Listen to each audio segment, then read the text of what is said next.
ఎవరి వెంకటేశ్వరుడు?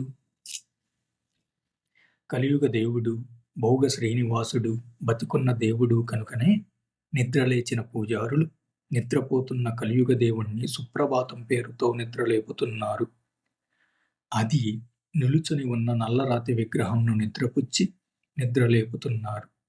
దేవుడినే నిద్రపుచ్చి నిద్రలేపే శక్తి కల ఈ సనాతులు వారి రోగాలకు ఆసుపత్రుల చుట్టూ తిరగవలసిన అవసరం ఏమిటో సనాతులు నిద్రలేపితే గాని లేవని కలియుగ దేవుణ్ణి అడిగి వారి రోగాలను నయం చేయించుకోవచ్చు కదా. అలా చేయించుకోవటానికి ఆ నల్లరాతి విగ్రహం వెంకన్నది అయితే కదా.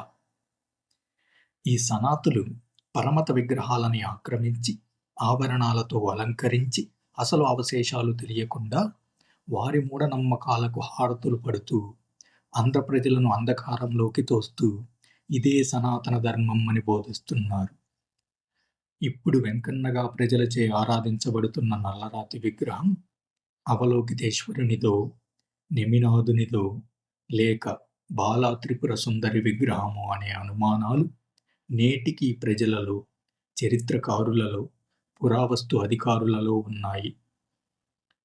చరిత్ర గురించి ఆవగింజ అంత కూడా తెలియని ఈ సనాతులు ఇది అంతా చరిత్రకారుల కల్పనా సృష్టి మాత్రమే అని బోధిస్తున్నారు. చరిత్రకారులకి సృష్టించి కల్పించవలసిన అవసరం ఆవగింజ అంత కూడా లేదు.